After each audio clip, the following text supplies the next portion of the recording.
அனைவருக்கும் வணக்கம். கதை நேரத்தில் மீண்டும் உங்களை சந்திப்பதில் மகிழ்ச்சி. இன்று நான் சொல்லப்போகும் நீங்கள் கேட்கப் போகும் கதை பாண்டிமாதேவி. எழுதியவர் திரு ந. பார்த்தசாரதி அவர்கள். அத்தியாயம் 12. கொடும்பாளூர் உடன்படிக்கை. கோநாட்டின் பெருநகரமாகிய கொடும்பாளூர் அன்று வைகரையிலிருந்தே புதுமணப்பெண் போல் அழகு பொலிந்து விளங்கியது. அரண்மனை சுற்றுப்புறங்களும் வீதிகளும் சிறந்த முறையில் அலங்கரிக்கப்பட்டிருந்தன.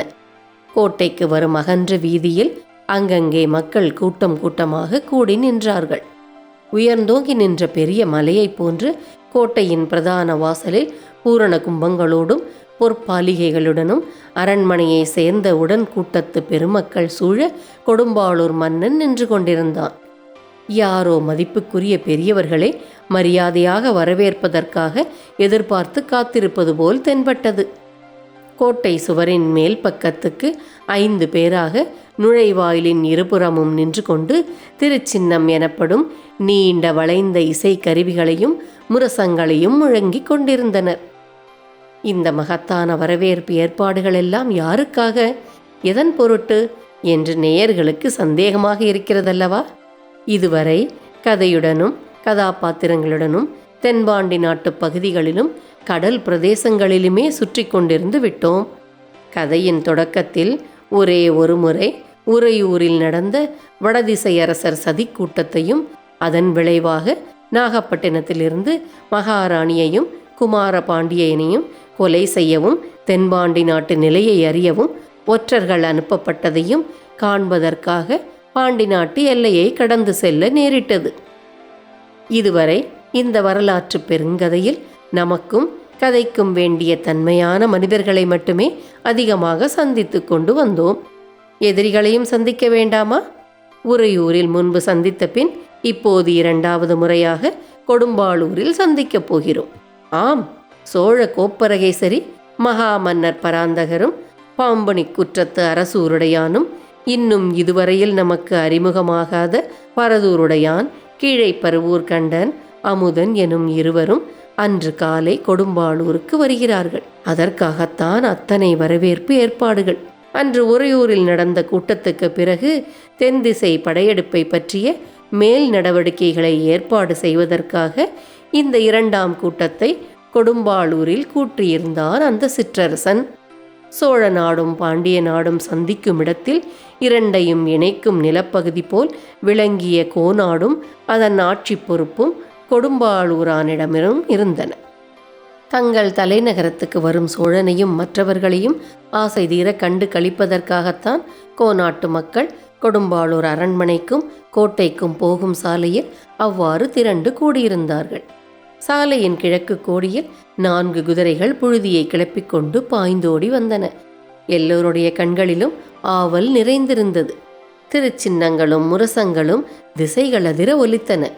கூட்டத்தில் நின்று கொண்டிருந்த சிலர் வருகிற மன்னர்களுக்கு தங்கள் மனக்களிப்பையும் ஆர்வத்தையும் தெரிவித்துக் கொள்ள எண்ணி முன்னேற்பாடாக வாங்கி கொண்டு வந்திருந்த மலர்களை வாரி தூவினர். சிலர் பெரிய பெரிய வெண்தாமரை பூக்களையும் செந்தாமரை பூக்களையும் தூக்கி எறிந்தபோது அவை வெண்ணிறமும் செந்நிறமும் பொருந்திய புறாக்கள் பறந்து போகிற மாதிரி போய் குதிரை மேல் செல்லும் அரசர்கள் மேல் விழுந்தன. சோழனையும் ஏனையோரையும் வரவேற்று வாழ்த்தும் குரல்கள் கடலொலி போல் அதிர்ந்தன. உடலை ஒட்டினார் போன்ற இறுக உடையணிந்திருந்த 4 ஆடல் மகளிரிடம் பூரண கும்பங்களை கொடுத்து முன்னிறுத்தினான் கொடும்பாளூர் மன்னன். இன்னும் சில கன்னிகைகள் பொற்பாலிகைகளை ஏந்தி அழகு படையெடுக்க நிற்பது போல் அணிவகுத்து நின்றனர். மங்கள விளக்குகளை உயர்த்தி பிடித்தனர். பனைமரக் கொடிகள் எங்கும் பட்டொளி வீசி பறந்தன. குதிரைகள் கோட்டை வாசலில் வந்து நின்றதும் அவற்றின் மேலிருந்தவர்கள் சிரித்த முகத்தோடு கீழே இறங்கி எல்லோருக்கும் வணக்கம் செலுத்தினர். கொடும்பாளூரா ஆசையோடு ஓடி வந்து சோழனை மார்புறத் தழுவிக்கொண்டான். பின்பு மற்ற மூவரையும் அதேபோல் மார்புறத் தழுவி வரவேற்றான். புலியின் பாதுகாப்பில் இந்த பனைமரம் வளர்ந்து வருகிறது. சோழ மண்டல பேரரசின் அன்பும் ஆதரவும் இந்த பனைமரத்துக்கு கிடைத்து கொண்டிருக்க வேண்டும்.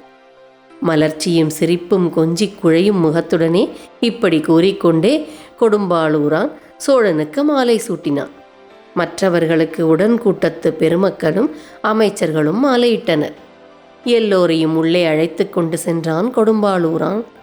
சோழனுக்கு பக்கத்தில் நடந்து சென்ற அவன், அரசே, நாம் நாகப்பட்டினத்திலிருந்து கடல் மார்க்கமாக அனுப்பிய ஆட்கள் தெற்கே இருந்து ஏதேனும் இரகசிய செய்திகள் அனுப்பினார்களா? அவர்கள் போன காரியம் என்ன ஆயிற்று என்று காதருகில் மெல்ல கேட்டான். அதை பற்றி நம்முடைய தனி கூட்டத்தில் விரிவாக பேசிக்கொள்ளலாம் என்று சுருக்கமாக மறுமொழி கிடைத்தது சோழனிடமிருந்து.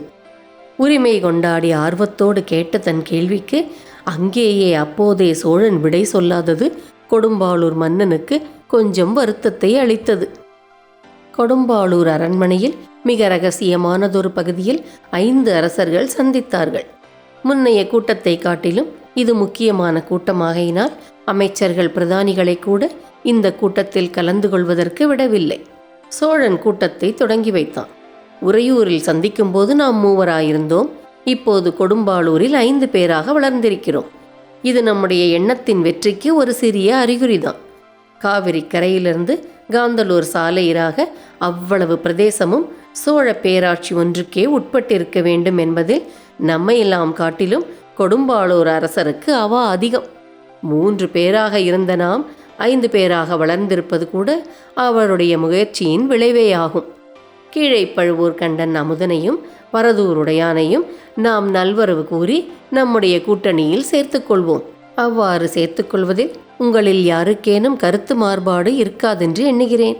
கருத்து மாறுபாடு இல்லை என்பதற்கு அடையாளமாக எல்லோரும் தலையை ஆட்டி தங்கள் இணக்கத்தை காட்டினர். நம்முடைய நோக்கமெல்லாம் சோழ நாட்டுக்கு தெற்கே வேறு ஒருவருடைய ஆட்சிக்குட்பட்ட வேறொரு நிலப்பரப்பு இருக்கக்கூடாது என்பதுதான். அதற்கு ஒத்துழைக்க எத்தனை பேர் சேர்ந்தாலும் நம்மோடு அவர்களை சேர்த்து கொள்ள வேண்டியதுதான் என்று கொடும்பாளூரான் அந்த கருத்தை ஆதரித்தான். சோழன் மேலும் கூறலானான், கூடியவரை போர் செய்து துன்பப்படாமலே நம்முடைய விருப்பத்தை நிறைவேற்றி கொண்டு விடலாம் என்று உறையூரில் நடந்த கூட்டத்தில் தீர்மானம் செய்தோம். கொடும்பாளூர் மன்னன் அன்று உறையூரில் கூறிய திட்டப்படி இளவரசன் ராஜசிம்மனையும் மகாராணி வானவன் மாதேவியும் சூழ்ச்சியால் அழித்து விடுவதற்கும் மகாமண்டலேஸ்வரரை நம் கைக்குள் போட்டுக்கொள்வதற்கும் வேண்டிய ஏற்பாடுகளை செய்தோம். கப்பல் மார்க்கமாக நம் ஆட்களை தென்பாண்டி நாட்டுக்கும் ஈழத்தீவுக்கும் அனுப்பினோம். ஆனால் அந்த பழைய ஏற்பாடுகள் எல்லாம் நமக்கு எதிர்பார்த்த அளவுக்கு வெற்றி அளிக்கவில்லை. இடையில் அரசூருடையான் குறுக்கிட்டு ஏதோ கேட்கத் தொடங்கவே பேச்சு தடைப்பட்டது. அந்த சூழ்ச்சிகள் வெற்றி அளிக்கும் என்றுதான் அவற்றை செய்தோம். இல்லையானால் உடனே படையெடுப்புக்கு வழி செய்வதை தவிர வேறு வழி இல்லை. அவசரப்படாதீர்கள், நான் தான் ஒவ்வொரு விவரமாக சொல்லிக் கொண்டு வருகிறேனே. எல்லாவற்றையும் கேட்டுக்கொண்ட பின் அவரவருடைய கருத்துக்களை சொல்லுங்கள் போதும். நாம் நாகப்பட்டினத்திலிருந்து கப்பலில் அனுப்பிய 6 ஆட்களில் 3 பேரை தென்மேற்கு கோடியில் உள்ள விழிலும் துறைமுகத்தில் இறக்கி விட்டுவிட்டு மற்ற 3 கப்பல் ஈழ நாட்டுக்கு போய்விட்டதாம். விழிங்கத்தில் இறங்கிய நம் ஆட்களான செம்பியன், இரும்பொறை, முத்தரையன் ஆகிய 3 தென்பாண்டி நாட்டுக்குள் புகுந்து கன்னியாகுமரி கோவிலில் வானவன் மாதேவியின் மேல் வேலை எறிந்து கொல்ல முயன்றிருக்கிறார்கள். முடியவில்லை. நாம் இடையாற்று மங்கலம் நம்பியிடம் கொடுக்குமாறு அனுப்பிய ஓலையை நம் ஆட்களோடு போரிட்டு தளபதி வல்லாளத்தேவன் கைப்பற்றி கொண்டு விட்டானாம். வடதிசை பேரரசுக்கு உட்பட்டு நம்மோடு சமரசமாக அடங்கியிருக்க விரும்பினால் திருப்பியம்பேத்தில் வந்து நம்மை சந்திக்குமாறு இடையாற்று மங்கலம் நம்பியை கேட்டுக்கொண்டு அந்த ஓலையை எழுதியிருந்தோம். நாம் வானவன் மாதேவியை கொலை செய்ய இயலாததினாலும் இடையாற்று மங்கலம் நம்பி இதுவரையில் சந்திக்க வராததினாலும் அந்த திட்டம் இனிமேல் பயன்படாது. எனினும் நம்முடைய ஒற்றர்கள் 3 இன்னும் தென்பாட்டி நாட்டு எல்லைக்குள்ளேதான் மறைவாக சுற்றி கொண்டிருக்கிறார்கள். அவர்களிடமிருந்து எனக்கு அடிக்கடி போதுமான செய்திகள் வந்து கொண்டுதான் இருக்கின்றன. குமாரபாண்டியனை கொல்லுவதற்காக ஈழ நாட்டுக்கு போனவர்கள் என்ன ஆனார்கள் என்பது பற்றி தங்கள் ஒன்றுமே கூறவில்லையே. அதுவரையில் பொறுமையாக கேட்டுக்கொண்டிருந்த கொடும்பாளூர் மன்னன் தன்னுடைய சந்தேகத்தை கேட்டான். அவர்களை பற்றித்தான் எனக்கும் இதுவரை ஒரு தகவலும் கிடைக்கவில்லை. விரைவில் திரும்பி வருவார்கள் என்று எதிர்பார்க்கிறேன். அவர்கள் வந்தால் நாகை துறைமுகத்தில் இறங்கியதும் உடனே இங்கு வருமாறு கூறியிருக்கிறேன். தாமதமின்றி இங்கே கூப்பிட்டு கொண்டு வருவதற்கு துறைமுகத்துக்கே ஆட்களை அனுப்பி எதிர்பார்த்து கொண்டு காத்திருக்க செய்திருக்கிறேன். தென்பாண்டு நாட்டில் சுற்றி கொண்டிருக்கும் நம் ஒற்றர்கள் போதுமான செய்திகளை அவ்வப்போது அனுப்பி கொண்டிருப்பதாக சொன்னீர்களே, அந்த செய்திகளையெல்லாம் நாங்களும் அறிந்து கொள்ளலாமா? அரசூருடையானின் இந்த கேள்விக்கு சோழன் சிரித்து கொண்டே பதில் கூறினான். நம்முடைய புதிய நண்பர்கள் இருவரும் ஒன்றும் பேசாமல் உட்கார்ந்திருக்கிறார்கள்.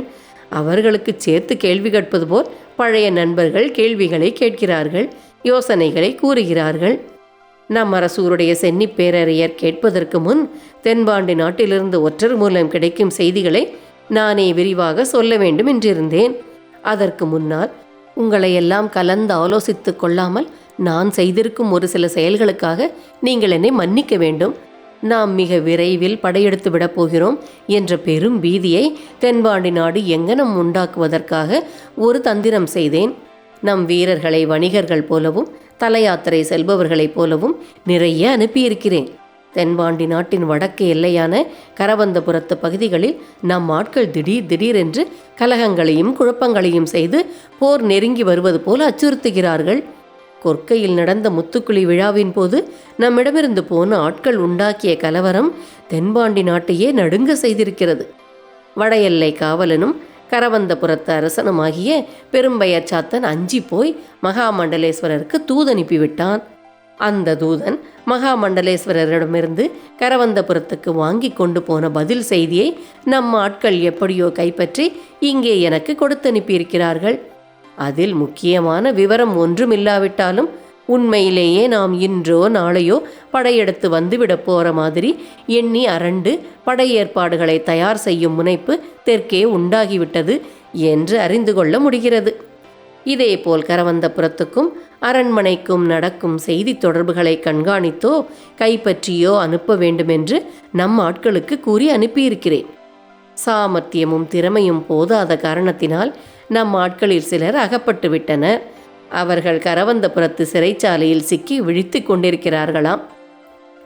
புலி வருகிறது என்று பயமுறுத்தி கொண்டிருப்பதனால் மட்டும் நமக்கு பயன் என்ன? படையெடுத்து போய்விட வேண்டும். பேசுவதற்கு கூச்சப்படுகிறவன போல பேசாமல் உட்கார்ந்திருந்த கண்டன் அமுதன் மேற்கண்டவாறு உடனே படையெடுக்க வேண்டும் என்று வற்புறுத்தினான். நிதானமாக செய்வோம். இன்று ஒரு நாளில் செய்துவிட முடிகிற முடிவில்லை இது. இங்கே கொடும்பாளூரிலேயே தங்கி இன்னும் 2-3 நாட்கள் ஆலோசனை செய்து முடிவுக்கு வருவோம். அதற்குள் நமக்கு ஏதாகிலும் நம்பிக்கையூட்டும் புதிய செய்திகள் தெற்கே இருந்து கிடைத்தாலும் கிடைக்கலாம். சோழன் விட்டு கொடுக்காமல் பதில் சொல்லி சமாளித்தான். அதன்பின் சோழனும் கொடும்பாளூர் மன்னனும் சிறிது தொலைவு தள்ளிப்போய் நின்று தனியாக தங்களுக்குள் ஏதோ பேசிக்கொண்டு திரும்பவும் பழைய இடத்துக்கு வந்து எல்லோரோடும் அமர்ந்தார்கள். அப்படி அமர்ந்தவுடன் தனக்கே சொந்தமான முரட்டு குரலில் கனைத்து கொண்டு ஏதோ இன்றியமையாத விஷயத்தை பேசுகிறவனின் முகச்சாயலோடு தொடங்கினான் கொடும்பாளூரான். நண்பர்களே, நம் எல்லோருக்கும் நோக்கமும் நினைவும் ஒன்றானாலும் அரசும் ஆட்சியும் வேறு வேறாக இருப்பவை. நன்றாற்றல் உள்ளும் தவறுண்டு அவரவர் பண்பறிந்து ஆற்றாக்கடை என்பதை நாம் நினைவில் கொள்ள வேண்டும். எல்லா வகையிலும் ஒருவருக்கொருவர் முழு மனதோடு ஒத்துழைப்பதென்பது முதலில் நாம் ஒரு உடன்படிக்கை செய்து கொள்ள வேண்டும். இன்று கொடும்பாளூர் அரச மாளிகையின் ஒரு மூலையில் நாம் ஐவருக்குள்ளே செய்து கொள்ளும் இந்த உடன்படிக்கைதான் எதிர்காலத்தில் தமிழ் வழங்கும் நிலம் முழுவதும் சோழ நாடாக ஒருமை பெற்று விரிவடையினும் நம்மை பிரிக்க முடியாத உடன்படிக்கை. கை விரல்கள் 5, ஆனால் கை ஒன்றுதான். தனித்தனியாக சொந்த நன்மைகளை பொருட்படுத்துவதில்லை என்றும் வெற்றிகள் அடைந்தால் அந்த வெற்றிக்காக தனித்தனியே பெருமைப்படுவதில்லை என்றும் உறுதி செய்து கொள்ள வேண்டும்.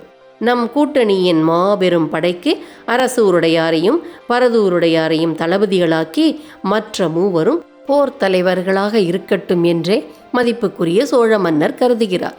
அந்த கோரிக்கைக்கு இணங்குகிறோம் என்பதற்கு அடையாளமாக வாள்களை உரை கழித்து நீட்டி சத்தியம் செய்வோம் என்று சொல்லிக்கொண்டே தன் வாளை உருவி நீட்டினான் கொடும்பாளூரான். அடுத்த கணம் மற்ற 4 கைகளும் ஒரே சமயத்தில் வாள்களை உருவும் ஒலி உண்டாயிற்று. 5 வாள்களின் நுனி கூடி உறவாடுவது போல் கூடாரமிட்டு கொண்டு நின்றன. அந்த வாள்களின் நுனி கூடுமிடத்தில் எங்கிருந்தோ ஒரு வண்டு பறந்து வந்து உட்கார்ந்தது. பாண்டியர் பலத்தையே அடித்து வீழ்த்துகிறவனைப் போல் கடுப்போடு அந்த வண்டை அடித்து தள்ளினான் கொடும்பாளூரான். அரசே, அவசரமாக ஒரு ஒற்றன் வந்திருக்கிறான் என்று சோழனை விழித்து கூறிக்கொண்டே உள்ளே வேகமாக வந்த ஒரு வீரன் முகத்தில் போய் விழுந்தது அந்த செத்த வண்டு.